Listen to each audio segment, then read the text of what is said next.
few years ago, Dr. Maselli and I co-founded the Poetry Collective. We just noticed in her poetry class and my creative writing class that there were a lot of students who were really good writers, and we just wanted to provide a place for them, like a home for them, or some support for them on campus. And so I think it was about 3 years ago. The Poetry Collective is very involved in the community. We've did a day of service last year and this year, and we fed the homeless at the Union Rescue Mission. It was about 15 to 20 of us both times, and everybody had a great time doing it.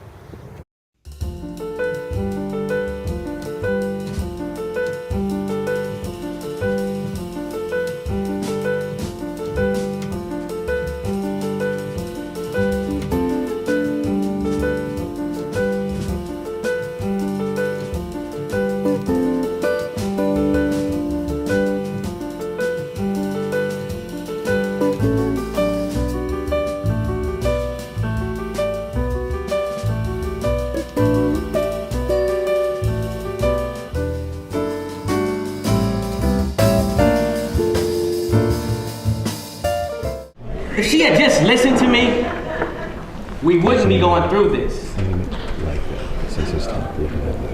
If I had just listened to her, we wouldn't be going through this. If we had just listened to him, I'm telling you, Southwest, we wouldn't be going through this.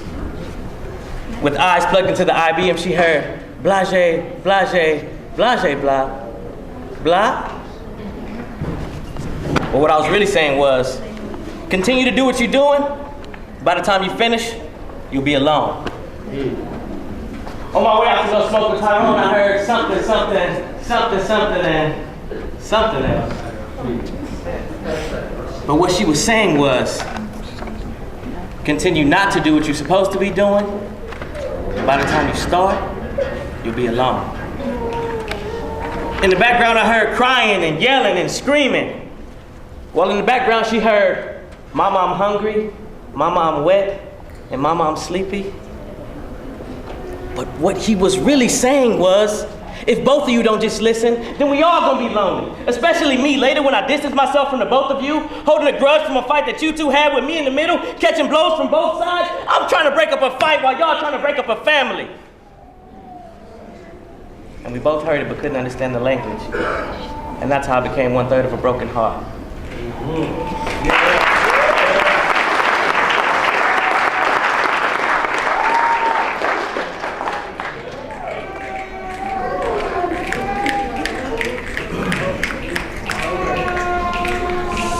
What's the matter, man? Did she leave you again? Didn't she tell you she was through with boys and she questioned out for men? What's the matter, man? You mad because you in court? Weren't you offered the easy way to pay your child support?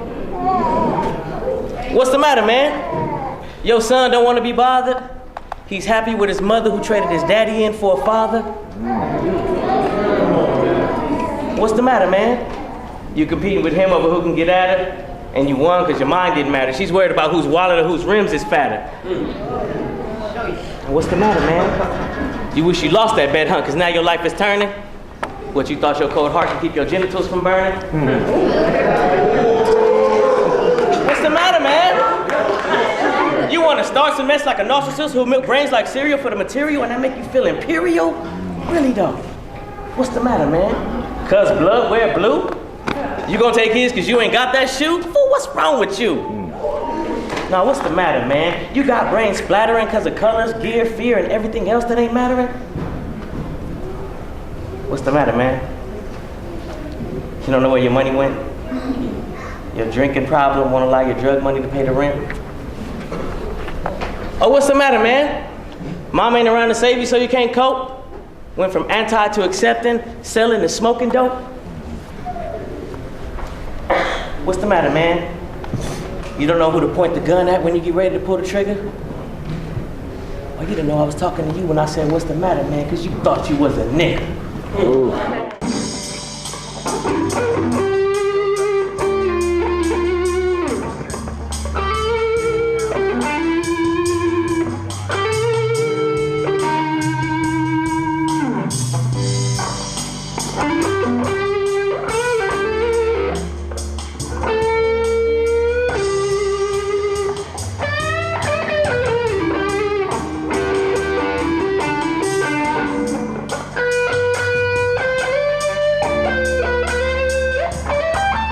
was kind of curious about it, so decided to check it out. At first I was a little bit apprehensive because I thought, you know, poetry, it's hard, you develop all that and to learn it. I was a little bit hesitant about it, but once I got into it, I started to enjoy it actually, and it was a lot easier than I thought it would be.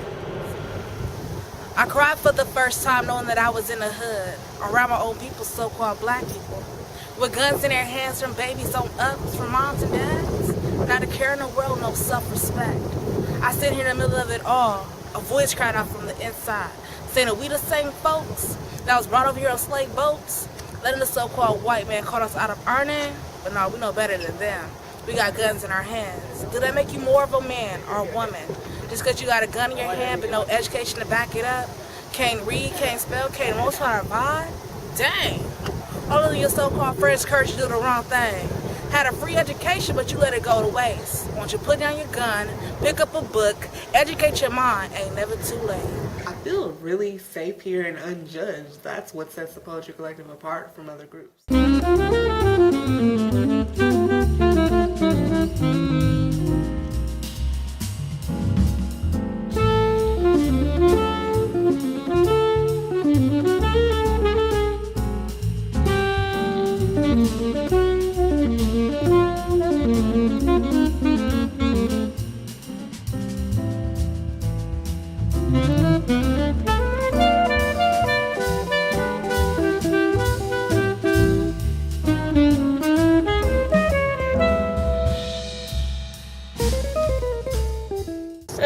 The purpose of the Poetry Collective today is probably just the same that it started with, except we've expanded. We're trying to do more events on and off campus and be involved in more campus activities than we originally were. We were a really small group at first. It was like, I don't know, 6 or 7 students and 2 or 3 faculty, and it's expanded to 30 or more people at certain points.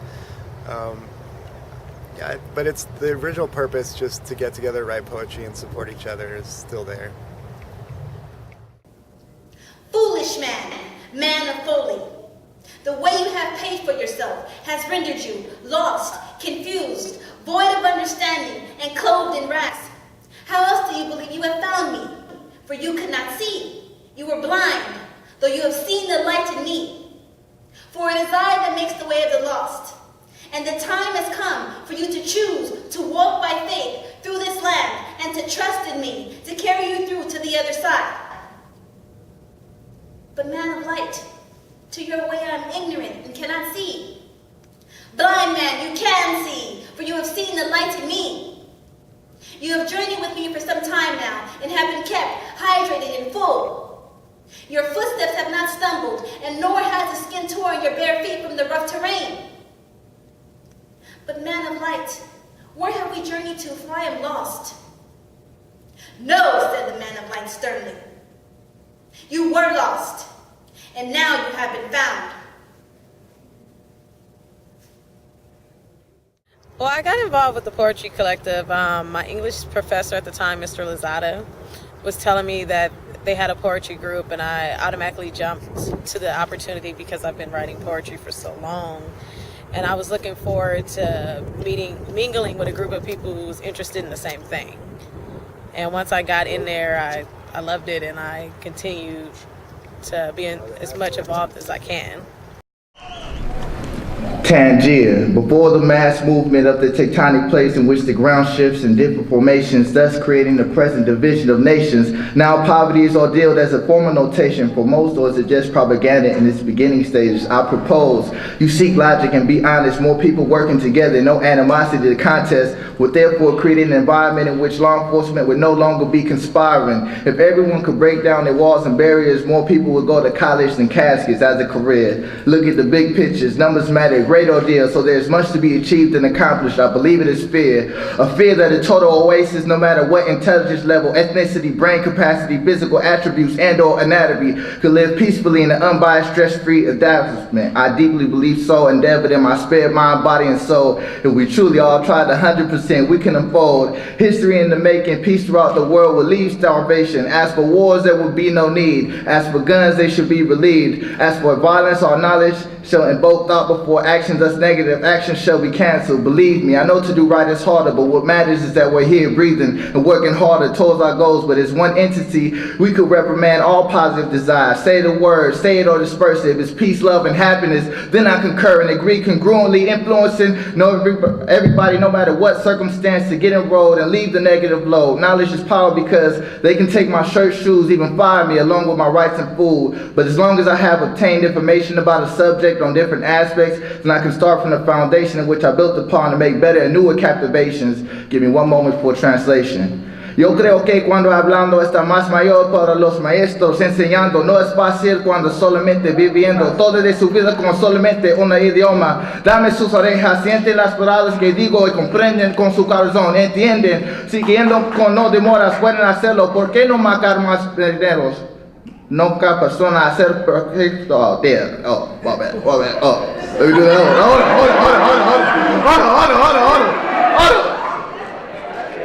Y comprenden con su corazón, entienden, siguiendo con no demoras, pueden hacerlo, porque no marcar más amigos. Nunca persona hacer cosas perfecto, pero nos estamos corderos. Trabajar con ustedes para todos los meses, no necesita perdonar todos los veces, y es todo. That's it.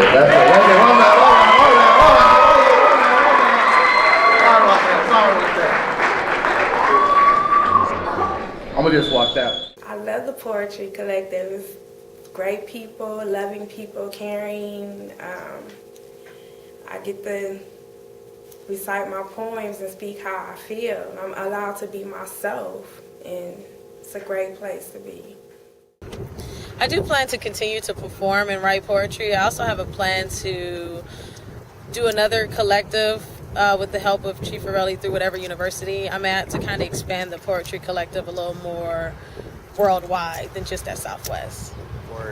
A lot of times as teachers we think that poetry is like one of the pathways into literacy, because you see a great spoken word artist or you read a great poem and it touches you, and then that makes you want to write better, that makes you want to read more, so that was part of the intention, but mostly it was just about building a little community of writers on campus.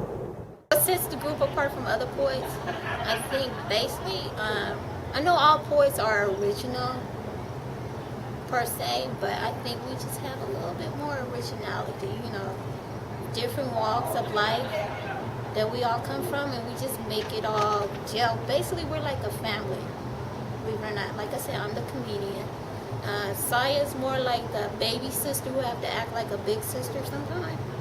And then Seth Orelli, he's more like the old grandpa, who don't age, And then Joe, he's more like the big brother, but he's quiet. And then Dana, she's more like the one in the middle, that middle child, who's loud sometimes, but we see her. And then Chanel, who is in here, she's more like the queen, So we're just one big family. And then Jaime, he's more like just the brother, who try to keep everybody together in peace. And then, he has his moments too. It comes in different sizes and shapes. It comes in different colors and creed. It warns us about greed and immoral principles. It is called wisdom, and it penetrates the minds of those who will listen through time. Tick, tock, drip, drop. The water ebbed off of the sterling steel metal sink as she laid on an all-white, uncomfortable bed. She couldn't face the man who stood in front of her, so she stared down at her feet and sterns instead. She was to laying in strange beds used to be a man's late-night creep, their favorite little freak.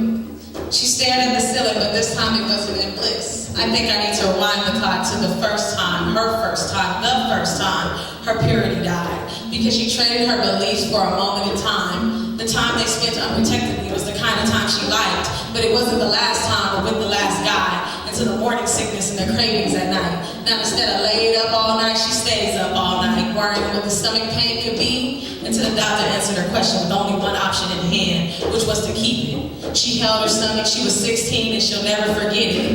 No second chances, the clock don't lie. This foolish girl, she ran out of time. You see, there's this funny thing about time, and how the fluctuation of time.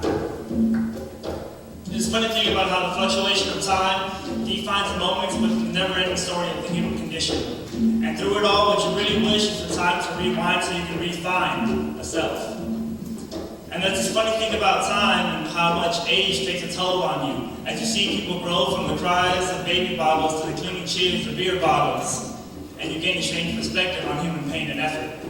Other people can't see what you see. Behind the exterior, all the other fronts, all the other faces, the masks that are so hatefully easy to put on and so lovingly hard to take off.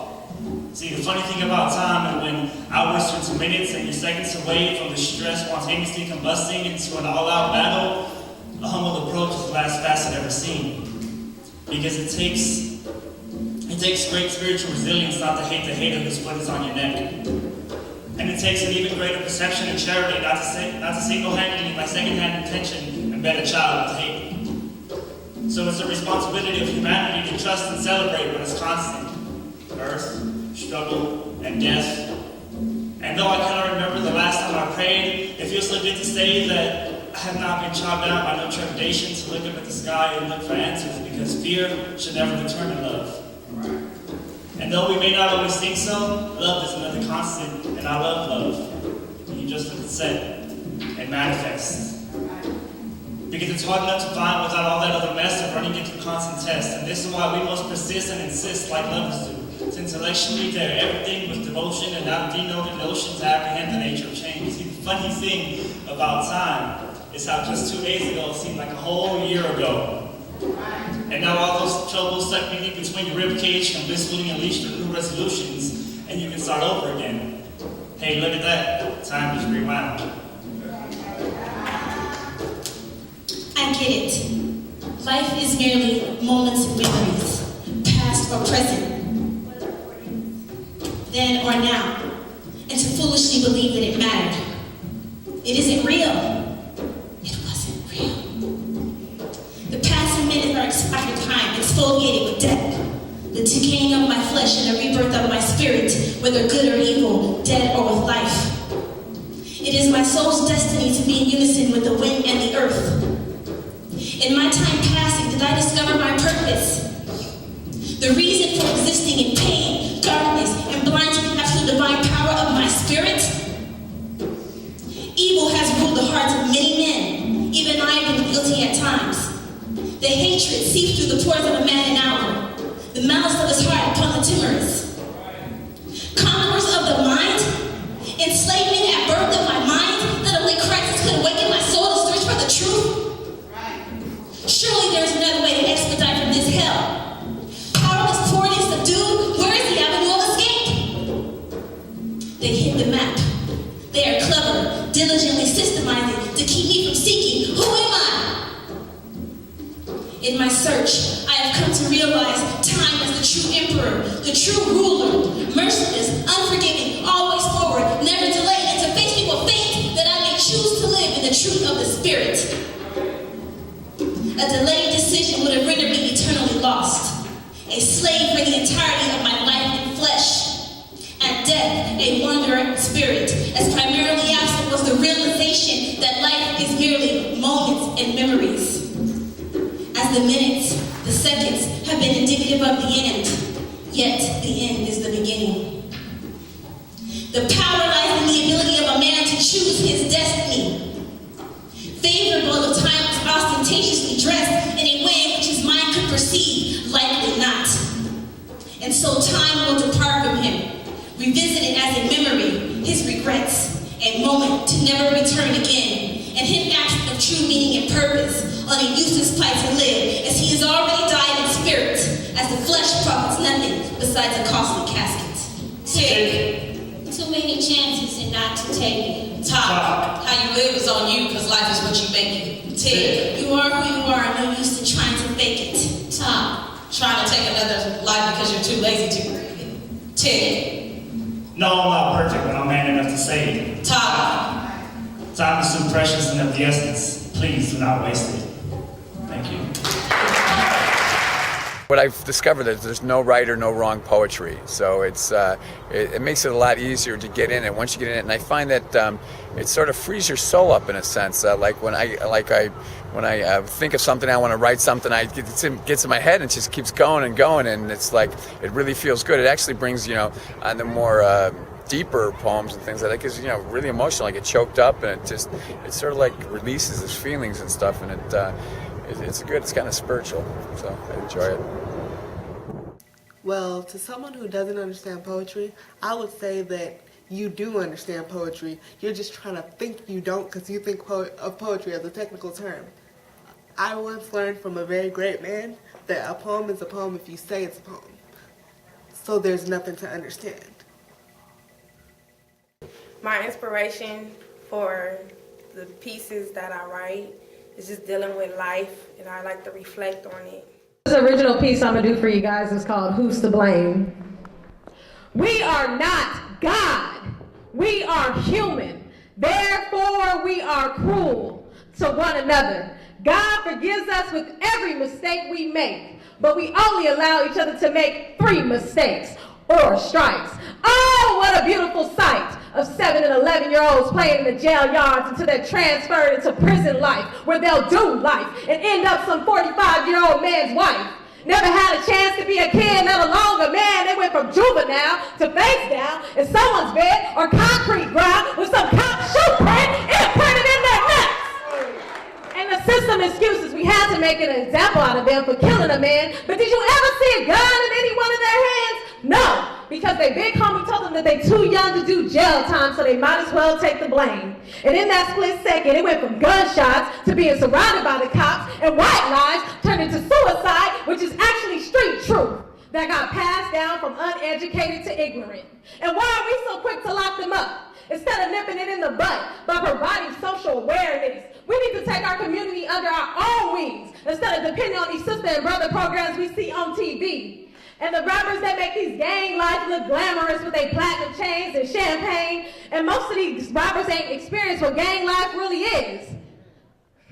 And truth be told, most of our children are broken souls looking for a place to call home, which they'll usually find in the same place, behind prison gates. Thank you.